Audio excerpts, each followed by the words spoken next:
गद्य विधाएं और अन्य गद्य विधाएं अगर हम यूनिट 10 की बात करते हैं जो एनटीए नेट जेआरएफ के सिलेबस में पाठ्यक्रम में है, तो वहाँ पे एक बहुत महत्वपूर्ण रचना है जो मेरी प्रिय लेखिका मन्नू भंडारी की है, एक कहानी यह भी। अब हम एक कहानी यह भी की समीक्षा और सार संग्रह दोनों के बारे में हम आपको बतलाएंगे यहाँ पे। और ये जो रचना है ये परीक्षाओं और भी परीक्षाओं में इससे प्रश्न पूछे जा सकते हैं, जो कि net JRF, PGT, TGT, DSSB, assistant professor और बहुत सारे एग्जाम जो हिंदी साहित्य से संबंध रखते हैं। तो मित्रों, हमारे गुरु चेला एकेडमी में आपका स्वागत है। मैं प्रभात मिश्रा आपके साथ में जुड़ा हुआ हूँ। कई सारे महत्वपूर्ण तथ्यों को हम प्रश्नों के माध्यम से डिस्कस करेंगे, पूरा सार संग्रह और कथनों की एक अलग से लिस्ट प्रोवाइड करेंगे, जिससे कि एनटीए नेट के सभी आयामों से प्रश्न जो पूछे जाते हैं, सभी समस्याओं का निदान आपका हो जाएगा। प्रारंभ करते हैं एक कहानी यह भी, जो कि मन्नू भंडारी की एक प्रतिष्ठित रचना है। आत्मवेदना उसमें मुखर रूप में आई है। हम बात करेंगे मन्नू भंडारी की रचना जो एक कहानी यह भी है, इसकी विधा की। तो विधा जो है वह कथेतर गद्यों में है। कथेतर गद्य जिसमें किसी कथा का वर्णन नहीं होता, जीवनी, कहानी, संस्मरण, आत्मकथा। कौन सी विधा होगी? सही उत्तर आत्मकथा है, क्योंकि इसमें उनकी आत्म गाथा का वर्णन किया गया है और यह लेखिका स्वयं लिख रही है, इसलिए वह आत्मकथा के रूप में होगी। पुनः देखते हैं हम मन्नू भंडारी अपने जीवन को किन लोगों से सर्वाधिक प्रभावित मानती है। जी हाँ, ये बहुत महत्वपूर्ण है। अपना जीवन जो मन्नू भंडारी जी का जो जीवन है वो माता और पिता, माता और अध्यापिका, पिता और अध्यापिका, माता और बहन, इसमें से किन दो ऐसे पात्र हैं जिनके माध्यम से जिनसे सबसे ज्यादा प्रभावित अपना जीवन मानती हैं, और वो है सी ऑप्शन, जिसमें एक उनके पिताजी हैं और उनकी अध्यापिका। तो पिताजी की अगर हम बात करते हैं तो पिता उनके, और जो शिक्षिका हैं, जो अध्यापिका हैं, वो हैं शिक्षिका शीला अग्रवाल। तो शीला अग्रवाल जी से भी वह बहुत प्रभावित हैं। उनका जो जीवन है, जो वह काफ़ी सारा भाग उनमें इस आत्मकथा के अंतर्गत उनका कहीं जगह नाम रखा गया है। अब हम देखेंगे मन्नू भंडारी को एक कहानी और भी, इसके लिए मन्नू भंडारी को कौन सा सम्मान मिला, ये महत्वपूर्ण है। जो रचना है उसके लिए प्रश्न यहाँ से भी पूछा जा सकता है। साहित्य अकादमी मिला, शिखर सम्मान, सलाका सम्मान या फिर व्यास सम्मान। तो सही उत्तर जो होगा वो डी ऑप्शन है, व्यास सम्मान से उनकी इस रचना को पुरस्कृत किया गया और 2008 में। ये दोनों ही महत्वपूर्ण तथ्य हैं, दोनों ही महत्वपूर्ण तथ्य हैं। 4 नंबर प्रश्न की जब हम चर्चा करेंगे तो हम जानेंगे कि एक ओर वे बेहद कोमल और संवेदनशील व्यक्ति थे, तो दूसरी ओर बेहद क्रोधी और अहमवादी। उक्त पंक्तियां जो है वो मन्नू के किसके लिए कही गई? अपने दादाजी के लिए, पति, पिता या फिर स्वयं नाना के लिए। तो सी ऑप्शन होगा, अपने पिताजी के लिए उन्होंने ये पंक्तियां कही। मित्रों, इस रचना की अगर हम बात करें, ये एक कहानी यह भी, तो उसमें मन्नू भंडारी ने अपने बचपन से लगा करके अपने समग्र साहित्यिक जीवन, उनके वैवाहिक जीवन, विवाहेतर जीवन और वर्तमान समय के जितने भी गाथा उन्होंने रखी, वह सब बिना किसी विकार के और सब कुछ यथार्थ की परिपाटी पर खरा उतरता है। इन सभी वर्णनों के करने में वह जरा सा भी नहीं हिचकती। आत्मकथा की संपूर्ण जो गाथा है वह एकदम सत्य की परिपाटी पर उतरती है। अब हम बात करते हैं सी ऑप्शन के बाद में पिताजी के लिए। 2 किरदार जो मैंने आपको पहले ही बता दिया, जीवन के प्रभाव पर, जीवन का प्रभाव जो पड़ता है वो पिताजी का और शिक्षिका का। इसके अतिरिक्त अगर हम बात करें तो उसके बाद जो वैवाहिक जीवन है उनका, वह एक महत्वपूर्ण लेखक हंस रचना के संपादक जिनका नाम है राजेंद्र यादव, उनके साथ भी उनके कुछ ऐसे पल हैं जिनका वे वर्णन करती हैं। लेखिका के पिता रसोई को भटियार खाना क्यों? देखिए, एक यहाँ पे अगर हम पिताजी की बात करें तो पिता जो है वहाँ की क्षमता को खोना था, वहाँ क्षमता प्रतिभा दोनों को खोना था, अपना विकास अवरुद्ध करना था, केवल पाक शास्त्री बनना था। तो वहाँ अपनी क्षमता और प्रतिभा दोनों को खोना था। तो यहाँ इसमें यह भी वर्णन है कि जो पुरानी परिपाटी के लोग हैं, परंपरावादी लोग हैं, वह स्त्रियों के प्रति ऐसा भाव रखते हैं कि वह उनको उसी भटियार खाने में या उसी ऐसे सीमित कूप मंडूक बना करके रखना चाहते हैं कि उनकी प्रतिभा और उनकी क्षमता दोनों ही वहां बाधित होती हैं, दोनों ही कुत्सित होती हैं। ऐसी ही रचना यहाँ पे बतलाई गई और वह कहती हैं कि वहाँ क्षमता और प्रतिभा मेरी दोनों ही खो रही थी और यहाँ पे पिता रसोई को भटियार खाना कहते थे। पुनः देखते हैं, धरती से कुछ ज्यादा ही धैर्य और सहनशक्ति थी शायद उनमें।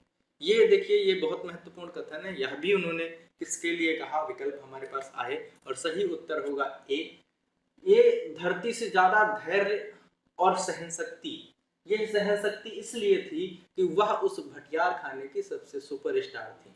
वह सुपरस्टार का मतलब मैंने क्यों कहा, क्योंकि वह क्षमता और अपनी शक्ति सब कुछ वहां पर लगाए हुए थी। उस रसोई को उन्होंने अपना समग्र न्यौछावर कर दिया था। ये वर्तमान समय की जो एक स्त्री है जिनका नाम है मन्नू भंडारी, वह उससे निकल करके कुछ और भी कार्य करने का प्रयास करती हैं, लेकिन अपनी माँ को वो धरती से भी अधिक धैर्य और सहनशक्ति धारण करने वाली महिला के रूप में बतलाती है। पुनः देखते हैं 7 नंबर जो प्रश्न है, इसमें हम बात करेंगे लेखिका भंडारी के साहित्य के पात्र उन्होंने कहाँ से लिए।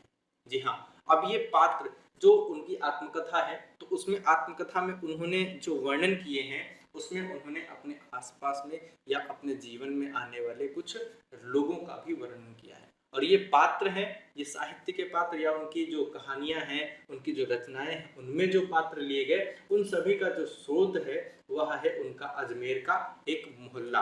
वह सीमित मोहल्ला जहां पर उनको खेलने के लिए कुछ थोड़े बहुत अवसर मिलते थे, उसी सीमित मोहल्ले के जो लोग हैं, आसपास के जो पड़ोसी हैं, उन्हीं लोगों के जीवन चित्र को उन्होंने अपने साहित्य के अंतर्गत उकेरने का काम किया है।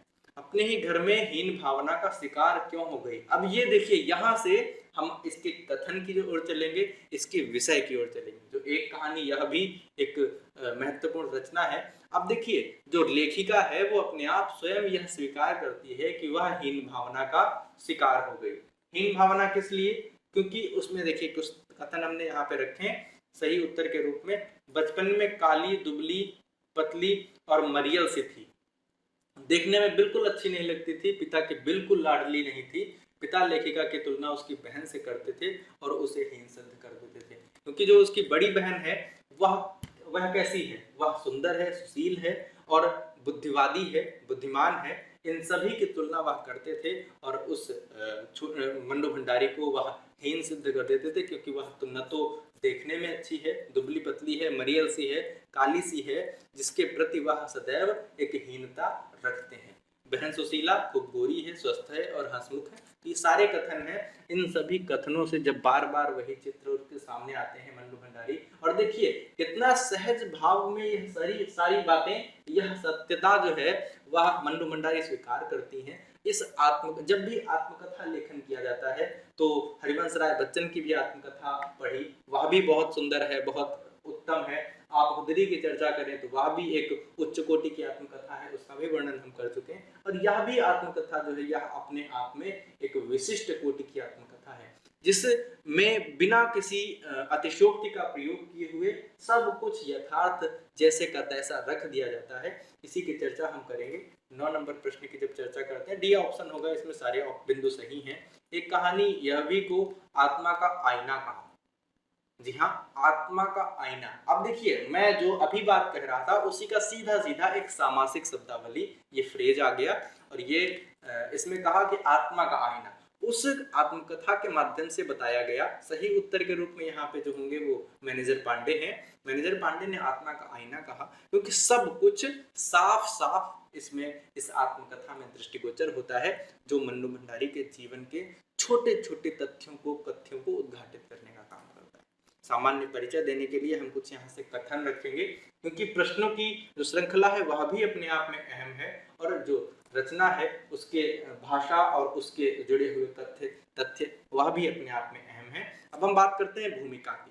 मित्रों, भूमिका की जब हम बात करेंगे तो कोई भी लेखक न तो संपर्क संबंध विहीन हो सकता है, न परिवेश निरपेक्ष।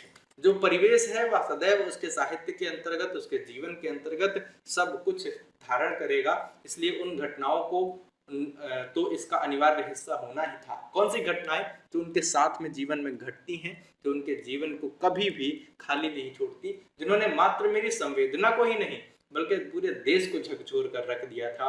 उपरोक्त कथन जो है वो भूमिका में मन्नू भंडारी स्वयं स्वीकार करते। मैं एक बार और पढ़ता हूँ इस कथन की और भी भंगिमा बतलाने के लिए कि कोई भी लेखक न तो संपर्क संबंध विलीन होता है, न तो वह किसी से बिल्कुल एकांत में होता है, एकांत होता है, एकाकी होता है। वह परिवेश और संपर्क और संबंध में लोगों के आता है, और उन्हीं संपर्क संबंध परिवेश इन सभी जो विषय हैं, इन सभी का प्रभाव उसके जीवन पर पड़ता है, उसके लेखन पर पड़ता है। और इसी को अनिवार्य हिस्सा होना ही था, जिन्होंने मात्र मेरी संवेदना को ही नहीं बल्कि पूरे देश को झकझोर कर रख दिया। तो ऐसी स्थितियां जिसमें नारी जाति की, नारी अस्मिता की, नारी सशक्तिकरण की बात बतलाई जाती है, यह बात इसमें कही गई। 1952 आप अपनी देखिए, यहाँ पे उनके नेतागिरी वाले जीवन की भी चर्चा हो रही है। वह कहती हैं, सीधे सीधे स्वीकार करती हैं, 1952 में एमए किया और कॉलेज जीवन में पूरी नेतागिरी भी की। अकेली, त्रिशंकु, नशा और रानी माँ का चबूतरा पर टेलीफिल्में भी बनी। अब देखिए उनके कॉलेज जीवन की बात करते हैं, तो कॉलेज जीवन में एक बार ऐसा हुआ कि उनको परीक्षा से बहिष्कृत कर दिया गया, उनको परीक्षा में बैठने से रोक दिया गया। और इस बात पर उन्होंने जो 3 या 4 छात्राएं थी, उन्होंने एक हड़कंप मचा दिया पूरी नेतागिरी की। उसके बाद में उनको बैठने की अनुमति दी गई। तो ऐसी परिस्थितियां भी इसके अंतर्गत हैं। अब हम उनके सामान्य परिचय की बात करते हैं। अकेली, त्रिशंकु, नशा और रानी माँ का चबूतरा पर टेलीफिल्में भी बनी हैं। रजनीगंधा ने सिल्वर जुबली मनाई, फिल्म फेयर के दोनों अवार्ड, क्रिटिक्स अवार्ड और पब्लिक अवार्ड जीते। बेटी रचना मन्नू की सबसे बड़ी शक्ति है। तो ये रचना धर्मिता उनके जीवन को जगाए रखती है। राजेंद्र यादव के साथ में उनके वैवाहिक संबंध बड़े खट्टे रहते हैं, फिर भी उनका यह जो लेखन है, उनका जो साहित्य है, उनको जीवित रखता है, उनको सजग रखता है। मन्नू का आहत पत्नी रूप पुस्तक के लगभग 1/4 पृष्ठों में बिखरा। मैंने कहा और कथन आ गया सीधे सीधे साफ साफ शब्दों में। उन्होंने कहा कि मन्नू का जो आहत पत्नी रूप है, अब आहत पत्नी रूप जो वैवाहिक संबंध है, पहले तो वह पिता के घर से निकलने की सोचती हैं, वहां से वह स्वतंत्रता प्राप्त करने को सोचती हैं। इसके बाद में जब वह पति के घर आती हैं, वह भी जीवन उनका बड़ा कुत्सित रहता है। राजेंद्र यादव भी अपने लेखन में रहते हैं। असफलताएं उनकी हंस पत्रिका के संपादन के पहले उनका भी जीवन बड़ा अभाव में था। ऐसी स्थितियां उनके साथ में भी रही और वह बड़ा खिन्न भाव में रहते थे। यह दुख दर्द जो है, पुस्तक पूरी एक कहानी यह भी के 1/4 हिस्से में कवर करता है। मानो यह आत्मकथा न होकर पूरे 35 वर्ष असंतुलित गृहस्थ जीवन जीने वाली एक पत्नी के नोट्स हों। देखिए बहुत अच्छा कथन कहा गया इसमें कि मानो यह आत्मकथा न होकर पूरे 35 वर्ष असंतुलित गृहस्थ जीवन जीने वाली एक पत्नी के नोट्स हों।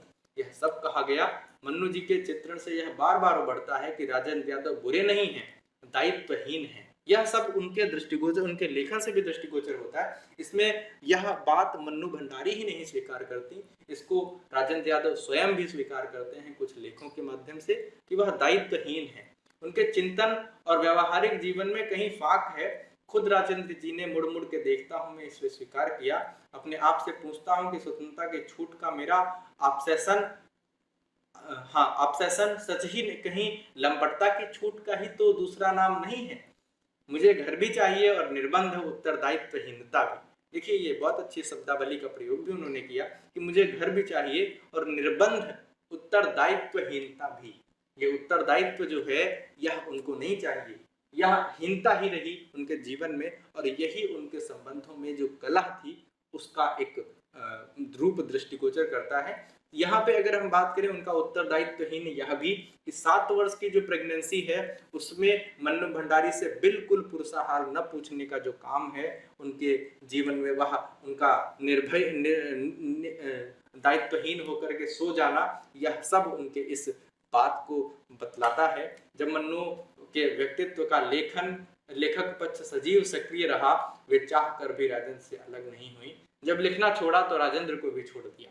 यह भी सत्य है, जो उनका साहित्य था वह उनके संबंध को बनाए रखता है, जोड़े रखता है। जैसे ही उनका लेखन छूटता है उनके बीच में तलाक हो जाता है। वह राजेंद्र से अलग हुई अपनी मुक्ति के लिए।